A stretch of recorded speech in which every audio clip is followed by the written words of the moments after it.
bonjour à tous, bienvenue sur cette vidéo. Là j'arrive au péage.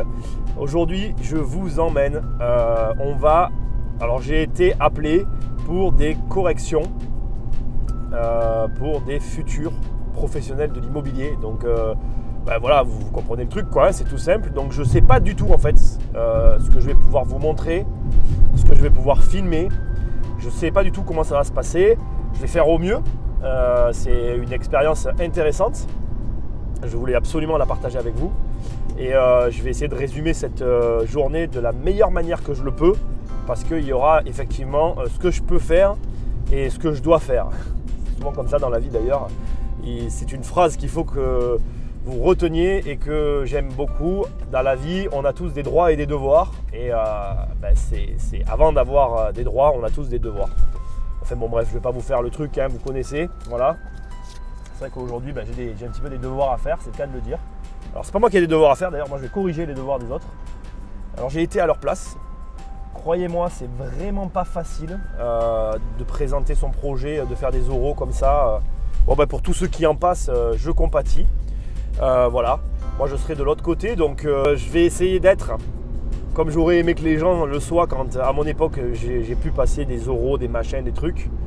Ça a toujours été très compliqué. J'ai toujours trouvé que les jurés étaient sévères, durs. Parfois ils ne mettaient même pas à l'aise alors que c'est déjà très compliqué pour les candidats, mais en même temps on n'est pas là pour leur faire des cadeaux. Alors soyons clairs, je vous dirai tout ça après parce que pour l'instant je ne l'ai pas encore fait. Donc il y a ce qu'on projette et il y a la réalité. Là je projette des trucs par rapport à mon expérience. Mais dans la réalité, est-ce que c'est possible? Si le mec est réellement… voilà, on va voir. Alors voilà, je vous le redis, je vais essayer de partager le plus de trucs. Je ne suis pas encore arrivé, il me reste encore un peu de route. Mais allez, c'est parti, on y va et on se retrouve tout de suite pour les corrections et pour ce que je peux vous montrer.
En quoi, si je suis votre client et que vous êtes mon gestionnaire de patrimoine, vous ne pouvez pas spécifiquement me vendre ces appartements?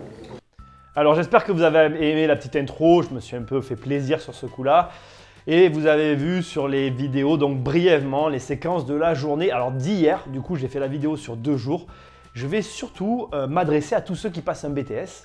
Et je n'ai pas une grande expérience de la correction, mais cette seule expérience m'a fait ressortir quelques petits éléments que j'ai envie de vous donner puisque moi-même j'ai passé des diplômes et en fait franchement on est tous pareils. Aujourd'hui j'ai la chance d'avoir vu l'autre côté, comment un jury va émettre un avis sur un candidat. Donc j'ai 5 conseils à donner à tous ceux qui passent un diplôme finalement.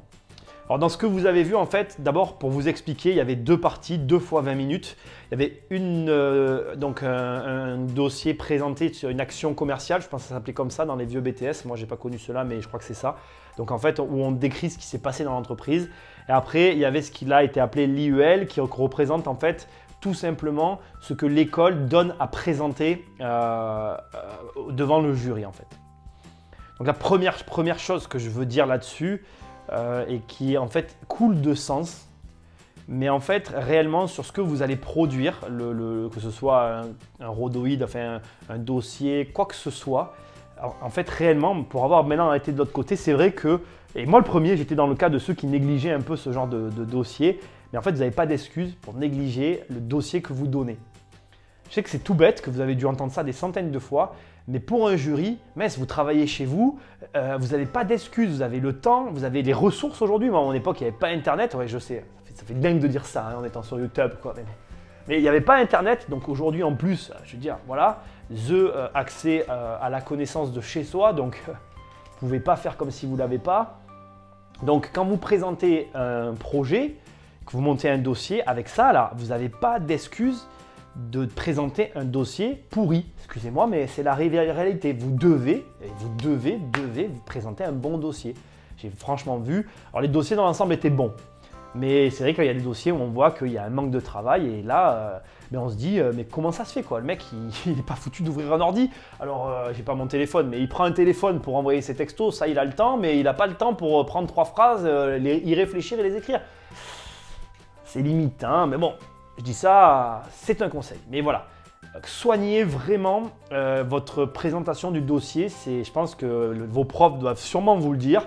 Et bien moi, je le rajoute, soignez-les en tant que là, très jeune examinateur et à ma petite échelle. Franchement, j'ai vraiment, c'est vrai que je me le suis dit, quand je tombais sur un dossier où il n'y avait pas que du texte, pas d'illustration, rien, je me disais, je trouvais ça dommage, quoi. Autre élément, toujours sur ce dossier, et du coup un peu à contrario. Ne faites pas des copier-coller.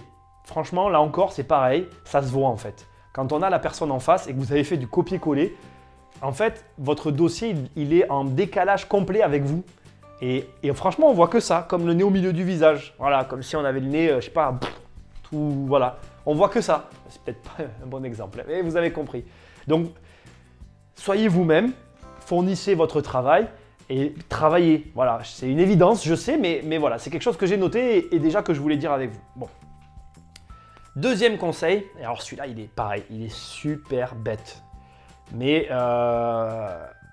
il est difficile à mettre en place, surtout quand on est face à un jury. Donc là, vous l'avez vu, des fois on était 3, des fois on était 2. Moi, j'ai déjà passé des examens devant 8 personnes. 8 personnes, c'est chaud, hein, je vous assure. Soyez souriants.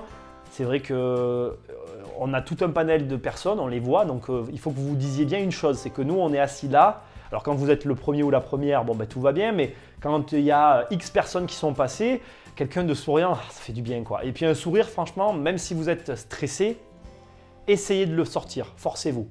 Voilà, donc soyez souriant. Et de la même manière, qui dit sourire, essayez d'amener à une juste mesure des touches d'humour, dans votre dossier. Mais là aussi, attention, vous le faites que si vous maîtrisez le dossier. Les conseils que je vous donne sont valables que si vous maîtrisez. Faire de l'humour, si vous n'avez pas bossé, que vous ne connaissez rien, ça sera malvenu. Alors que faire de l'humour en ayant bien travaillé votre dossier, sera vraiment une bonne chose et ça va peut-être détendre la personne, elle va se dire « Ah ouais, pas mal et tout », voilà. Et ça, c'est vraiment un plus. Donc, essayez de le faire, toujours pareil, en maîtrisant votre dossier. Donc, pensez à sourire et à amener le sourire. Voilà le deuxième conseil. Troisième conseil, lié au premier, donc plutôt au stress par contre. Vous êtes stressé, mais je vous mets à l'aise, on est aussi stressé. Déjà, c'est vrai que je pense, je ne sais pas si vous avez déjà entendu un examinateur le dire, mais moi je vous le dis, ce coup-là, j'étais examinateur blanc, donc ce n'était pas les examens réels. Vous étiez stressé, mais moi je l'étais aussi. Et peut-être que déjà de l'entendre, ça va vous faire vous dire, ben voilà, les mecs en face, c'est des humains, ils sont stressés autant que moi. On n'a pas le même stress. Moi, j'avais un stress parce que je voulais être juste. Vous allez avoir un stress parce que vous voulez réussir. Mais au final, on est stressé quand même. Vous voyez, la nuance, elle est là, mais elle existe. Ce que je veux vous dire quand on est stressé, alors, je ne suis pas un pro de ça, mais je vous fais confiance, vous allez chercher sur le web et vous allez trouver. Il y a un truc que j'entends souvent dire, respirer. Et quand j'y réfléchis, c'est vrai que ce conseil est judicieux. Pourquoi? Parce que en fait, je fais du sport, je pense que vous en faites aussi, et j'adore des fois un peu les sensations extrêmes. Quand on est en sensation extrême et qu'il se passe un truc, et ben moi je respire quoi. Et quand je respire, ben j'arrive à passer le truc, paf, paf, et ça passe. Voilà, par exemple, j'ai le vertige, je fais de l'escalade pour combattre mon vertige. Mais quand j'ai trop le vertige, je respire et ça passe. Voilà, c'est ça le truc. Donc, vous avez le stress, vous êtes stressé, votre examinateur là aussi, vous respirez. Alors, il y a du travail à faire avec son ventre et tout. Moi, je ne sais pas faire. Et vous trouverez des gens qui savent faire. Voilà, je ne suis pas inquiet. Voilà. 4e conseil. C'est un conseil particulier. C'est le conseil par rapport au hors-sujet. Vous allez donc présenter votre sujet. Par exemple, là, dans le cadre de l'IUL, il y avait un sujet imposé, mais les candidats choisissaient la manière de traiter ce sujet. Et effectivement, il y a des candidats, certains, personnellement, que j'ai trouvé qui sont engagés dans des voies difficiles.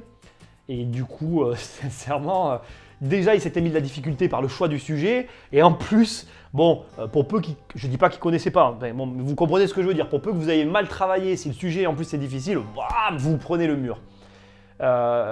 Partez sur des sujets simples, évitez le hors-sujet, c'est une évidence. Mais assurez-vous de ne pas être hors sujet. Et c'est pareil dans la vie, ça, en fait. Quand on fait des choses, on va des fois répondre à côté de la plaque, et le mec en face va nous répondre encore à côté de la plaque. Nous, on va être énervé de ne pas avoir eu la réponse, mais tout au départ vient de nous, en fait, parce qu'on s'est mal comporté au début, on est trop fier, ou on n'arrive pas à le voir, et blablabla. Vous avez compris la fin. Donc, voilà. Le hors-sujet, c'est vraiment un gros danger, et c'est très dommage de se planter à cause de ça. Donc voilà. S'il vous plaît, évitez le hors-sujet. C'est très simple, vous allez me dire « Ah, mais c'est évident ». Le dernier conseil, important aussi, c'est un conseil que j'ai un peu… C'est une déformation personnelle. Donc, c'est un conseil que vous allez devoir prendre avec des pincettes. Parce qu'un jour, j'ai remarqué ça, pas du tout par rapport aux examens type BTS et tous les examens qu'on peut passer, mais plus par rapport au marché de l'emploi en fait. Et le jour où j'ai compris ce que je m'apprête à vous dire, j'ai vu les choses complètement différemment en fait. Vous n'êtes pas jugé, vous, qui passez un examen, un entretien, d'ailleurs ça se passe, ce que je vais vous dire, ça s'applique à tout. C'est pas vous qui êtes jugé en fait. Enfin, vous êtes jugé, mais il n'y a pas que vous qui rentre dans l'équation en fait. Il y a vous et les autres. Et ouais, je sais, là encore, alors peut-être certains vont dire « Ah, mais lui, il dit ça, mais je le savais ». Ouais, ben moi je ne le savais pas en tout cas. Quand j'ai réalisé ça, je me suis dit c'est vrai que, en fait, certes on a, à un moment donné, on a une opinion sur vous, mais je ne peux pas faire comme si l'opinion que je vais avoir sur la personne que j'ai en face de moi n'a pas une corrélation avec l'ensemble des personnes que j'ai vues passer. Et je vais même aller plus loin que ça, parce que plus j'y réfléchis, plus je me dis que la personne qui vous dira l'inverse, eh ben…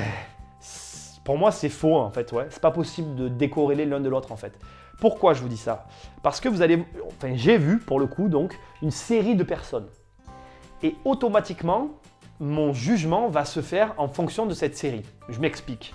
Si je vois une série de très bons élèves, eh bien, mon appréciation va être élevée. Et du coup, mes questions vont être incisives et je vais rentrer plus en profondeur dans les questions et je vais poser des questions techniques et je vais avoir des réponses et du coup… Voilà. Et là, je vais tomber sur un mauvais élève.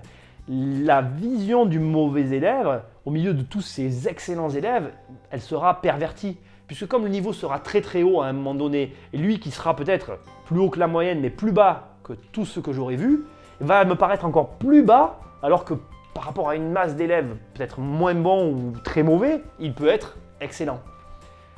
Je ne sais pas si ça a été clair, j'ai essayé de faire du mieux que j'ai pu.